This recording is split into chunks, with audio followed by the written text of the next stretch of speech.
안녕하세요. 자유한국당 옳은소리 브리핑룸입니다. 새해가 바뀌고 열흘 남짓 시간이 흘렀는데 참 많은 시간이 흐른 것 같습니다. 문재인 대통령의 신년사를 들어보니 올 한 해도 대한민국의 방향과 이런 것들이 걱정이 많이 됩니다. 국민들의 이목은 어떻게 먹고 살 것인지, 아이들의 교육은 어떻게 시킬 수 있을 것인지, 무엇보다도 중요한 대한민국의 안보는 우리 정부가 어떻게 지켜낼 것인지에 대해 이목이 쏠려 있었는데, 문재인 대통령의 신년사는 이런 것과는 거리가 멀었습니다. 일방적인 졸속 개헌, 지방선거와 반드시 개헌을 묶어서 관철시키겠다라는 선언, 그리고 일방적인 대한민국 건국 시점에 대한 규정, 대통령이 역사마저도 이렇다라고 하면 그렇게 되는 것이냥 말하는 독선과 오만을 느낄 수가 있었습니다. 어떻게 하면 성장 엔진이 꺼져간다는 대한민국의 미래를 이 정부가 이렇게 절박한 순간에 대한민국의 조타수를 맡게 된 이 문재인 정부가 어떻게 끌고 나가겠다는 것인지에 대한 비전은 보이지 않고 온통 과거사 집착에 자신들의 지지층만을 향한 러브레터를 보내는 이 정부의 모습을 보면서 정말 나라의 운명을 걱정하는 우리 시민들의 마음이 한동안 더 졸이고 더 안타까울 수밖에 없겠다라는 생각을 해봤습니다. 자유한국당이 야당으로서 왜 이렇게 지지부진하냐라는 염려의 말씀들을 주십니다. 논평 정도 내는 것으로, 그리고 여러 회의에서 한마디 하는 것으로 뭐가 달라지느냐라는 말씀들도 하십니다. 그러나 그렇게 목소리를 내는 것부터가 시작입니다. 알리고 또 알리고 그것에 대한 지지와 국민의 비등한 여론을 모으는 것, 이것부터가 출발이라고 생각합니다. 다소 미흡해 보이실지라도 관심을 가지고 여러 가지 제보도 해주시고, 그리고 이런 것들을 좀 야당이 해달라라는 아이디어도 주시면서 자유한국당에 계속해서 관심과 성원을 보내주시기를 간곡히 부탁드립니다.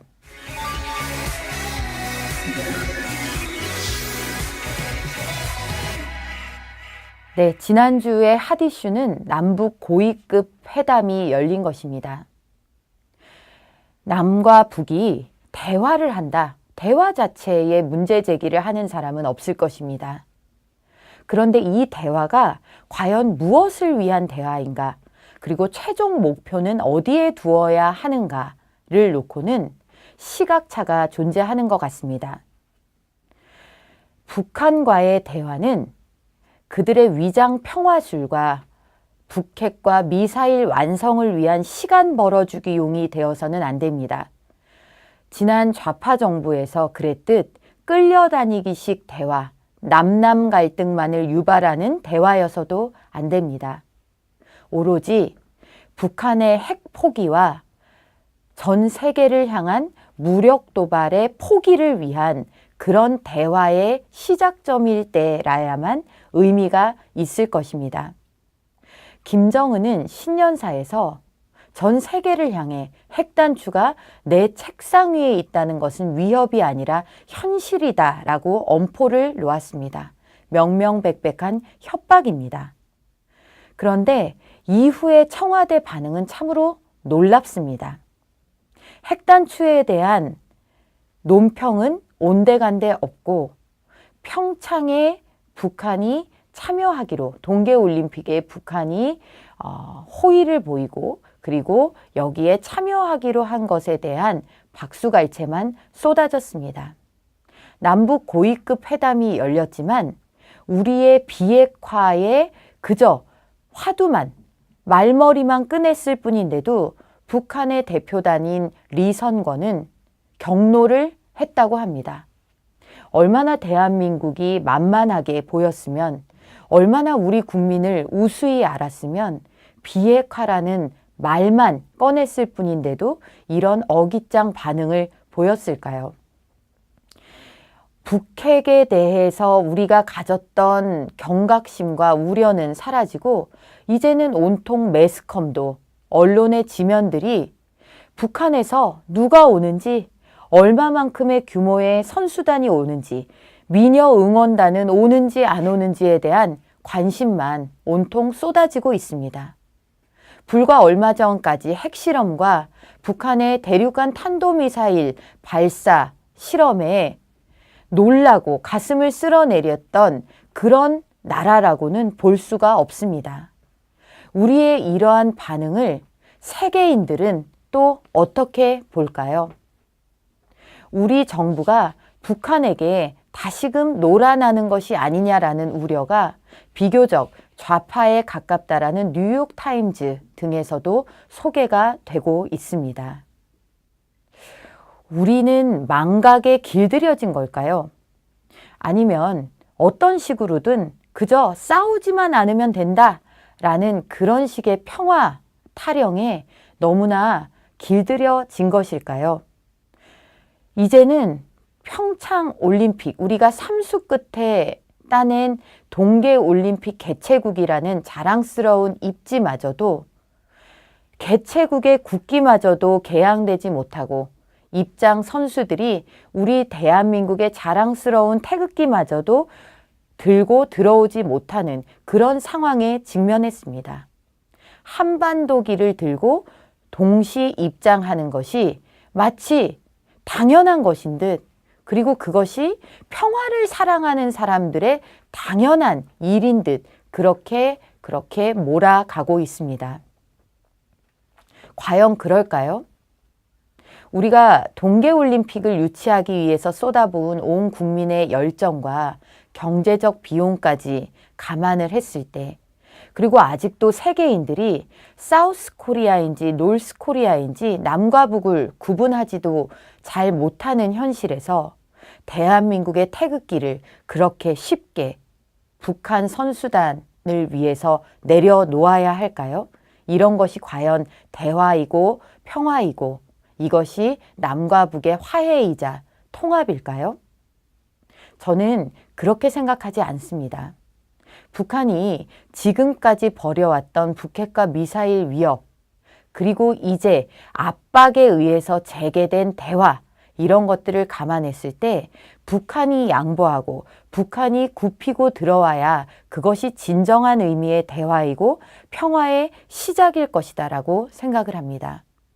우리 정부가 그들의 노름에 다시 한번 놀아나서 다시금 북한을 세계 속의 정상국가인 것처럼 대접해주고 그들에게 시간을 벌어주는 결과를 초래한다면 그것은 역사의 죄인이 되고 말 것이라는 것을 다시 한번 분명하게 상기시켜 둡니다.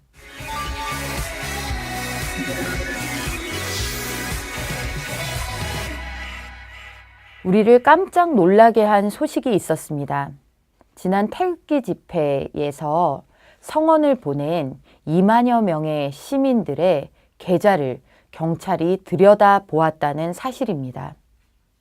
자신들의 정치 성향은 물론이고 금융정보, 금융거래 내역을 국가가, 정부가 들여다볼 수 있었다라는 사실에 금융정보를 확인했다는 통지서를 받은 시민들은 정말 깜짝 놀라지 않을 수 없었습니다.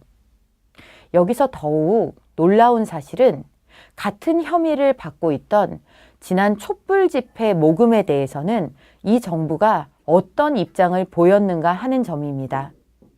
불법 모금 혐의라는 똑같은 사안을 두고 촛불 집회 모금에 대한 고발에 대해서는 검찰은 증거불충분으로 무혐의, 종결 처리를 했습니다. 그런데 같은 혐의를 두고 태극기 집회에 후원금을 보낸 그런 시민들에 대해서는 서울지방경찰청이 적극 나서서 계좌까지 들여다본 것입니다.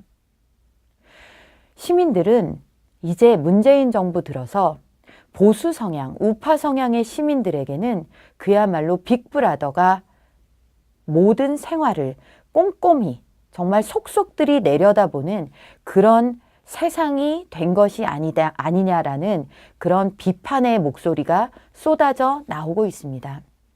이 정부는 자신들의 그런 슬로건에서 늘 공평과 정의를 말합니다. 평등을 이야기합니다. 그런데 그것의 가장 기본이 되어야 될 법의 적용, 법의 잣대가 내 편에는 한없이 관대하고 상대방에게는 한없이 가혹한 그런 것에 대해서 일말의 거리낌도 없습니다. 경찰이 과연 명명백백한 불법 모금 혐의에 대해서 밝히고자 그것만을 보고자 했는지, 그렇다면 촛불 집회에 대한 그런 고소, 고발에 대해서는 왜 그토록 검찰은 솜방망이 그런 물렁한 잣대를 적용했는지에 대해서 문재인 정부는 설명해야 합니다. 이제 공은 검찰에 넘어갔습니다. 검찰은 아마 딜레마에 빠졌을 것입니다. 자신들이 촛불 집회에 그토록 그 모금에 대해서 관대했듯이 그 잣대대로라면 태극기 집회의 모금에 대해서도 엄정하게 그것만을 처벌하겠다라고 과연 나설 수가 있을까요? 문재인 정부 들어서 법치의 실종에 대한 이야기를 많이 우리가 누차 해왔습니다. 이번 태극기 집회 2만여 명 시민들의 모금 내역을 들여다본 문재인 정부. 과연 어떻게 이것을 검찰에서 처리하는지 시민들이 똑똑히 지켜볼 것입니다.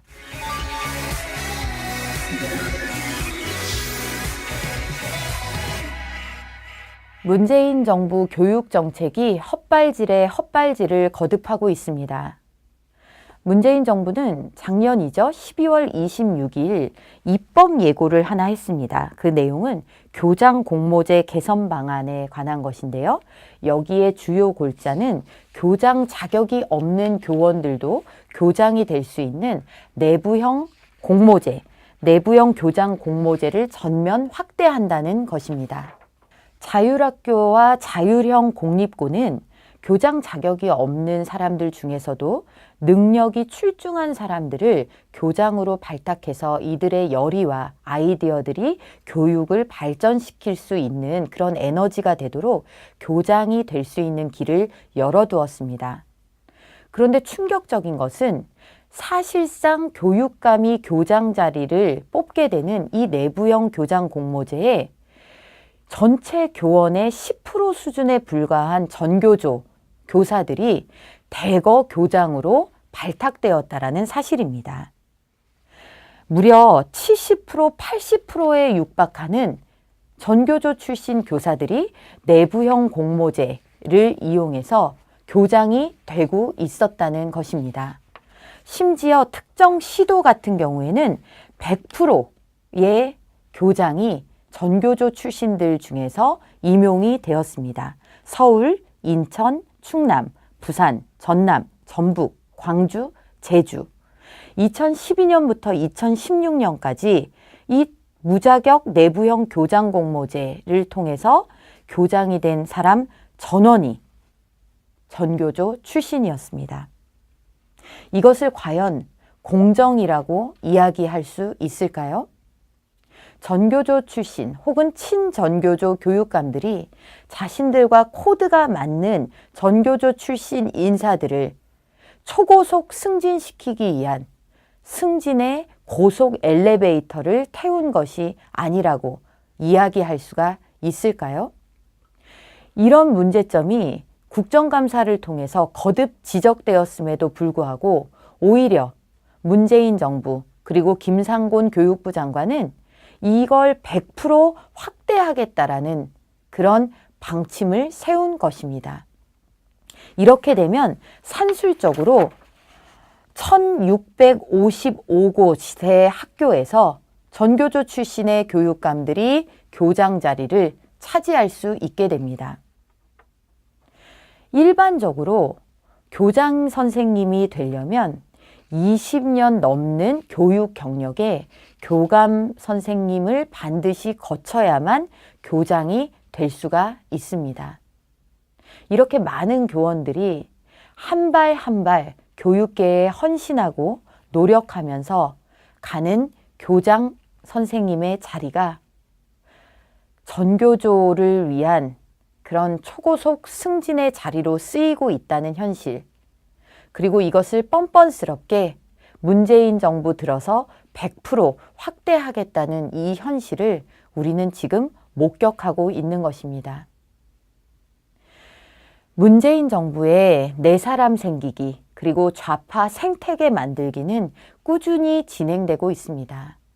코드 인사를 각급 공공기관에 내려보내고, 그리고 학교를 이런 사람들로 인해서 이런 사람들로 전부 채워놓고, 그리고 풀뿌리 지방조직마저도 정부의 예산을 들여서 자기 사람들화 하려는 노력들을 계속해서 하고 있습니다. 좌파 생태계는 이토록 공고하고 집요하게 구축이 되고 있습니다. 문제는 우리 스스로입니다. 우리는 지난 9년 보수 정권 동안 우파의 가치와 그리고 우파를 위해서 헌신하고 노력하는 사람들을 위한 생태계 조성이라는 그런 것에 굉장히 소홀했습니다. 방향은 다르지만 문재인 정부를 출범시킨 저들의 20년, 30년 노력과 집요함이 우리에게 시사하는 바가 큰 대목입니다. 올해는 지방선거라는 큰 정치적 이벤트가 있습니다. 문재인 정부는 개헌을 얘기하면서 지방분권 시대를 열어가는 개헌이기 때문에 반드시 지방선거와 연계해서 해야 된다라고 주장을 합니다. 국민들을 기만하는 눈가림입니다. 획일주의, 그릇된 평등주의에 사로잡힌 사람들이 지방분권이라는 지방 저마다의 특성과 그리고 지방 간의 경쟁을 통한 전체 국가의 발전에 과연 얼마만큼의 진정성과 열의가 있을까요? 지방분권이 저 사람들이 임명한 자문위원들의 개헌안 초안에서 봤듯이 대한민국의 헌법에서 자유의 가치를 지우고 설익은 사회주의 정책들을 헌법에 대못을 박는 것으로 지방분권이 이루어질 수 있겠습니까? 지방분권이 결국은 재원에 있어서의 독립, 그리고 많은 부분 지방의 스스로의 룰을 정하는 그런 지방의 자치권, 입법에 있어서의 자치, 이런 것들로 인해서 세워지는 것인데, 그런 것들은 전부 등한시하고 그저 선출직을 내 손으로 뽑는 수준에서의 자치, 이런 것들을 이야기하면서 뒤로는 자신들만의 사회주의 급행열차 개헌안을 대한민국에서 뿌리 박으려는 그런 시도를 우리 자유한국당은, 그리고 대한민국을 걱정하는 대다수 국민들은 좌시하지 않을 것입니다.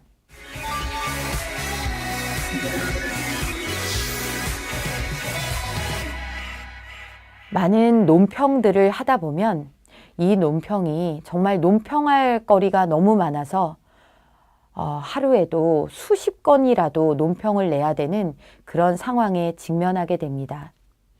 그럼 이 논평을 보고서 문재인 정부의 지지층, 또 그들에게 지분이 있다고 주장하는 그런 사람들은 입만 열면 왜 대통령과 정부를 비난하는가 라고 돌팔매를 보내기도 합니다. 그러나 문재인 정부가 정말 최소한의 양식과 그리고 자신을 뽑지 않은 국민들을 의식한 정책을 펼친다면, 그리고 상식에 입각한 그런 템포와 방향을 보여준다면 아마 자유한국당의 브리핑룸도 지금처럼 바쁘지는 않을 것입니다. 이제 거리의 광고판에 문재인 대통령의 생일을 축하하는 광고까지도 등장한다고 합니다. 자발적으로 모인 시민들, 문재인 대통령을 좋아하고 지지하는 자발적인 시민들의 성원에 의한 것이다 라고 이야기를 한다고 합니다. 글쎄요, 과연 그럴까요? 과한 것, 지나침은 모자람만 못하다라고 했습니다. 작용은 반드시 그에 상응하는 반작용을 불러일으킨다고 했습니다. 41%의 지지를 받아서 당선된 문재인 대통령. 문재인 대통령의 그야말로 탄신을 축하하는 환호성으로 대한민국의 서울 시내 도심의 지하철역이 광고판이 도배가 됐을 때 과연 그것을 바라보는 여타 국민들의 시선은 어떨까요? 전체주의 사회의 끔찍함을 경고했던 조지 오웰의 1984를 다시 꺼내어 읽는 국민들이 많다라고 합니다. 과연 우리가 살고 있는 2018년의 대한민국이 우리에게 상기시키는 것이, 우리가 책장을 꺼내서 열어보게 하는 것이 1984 조지 오웰의 소설이어서야 되겠습니까? 오늘의 브리핑룸 마치겠습니다. 감사합니다.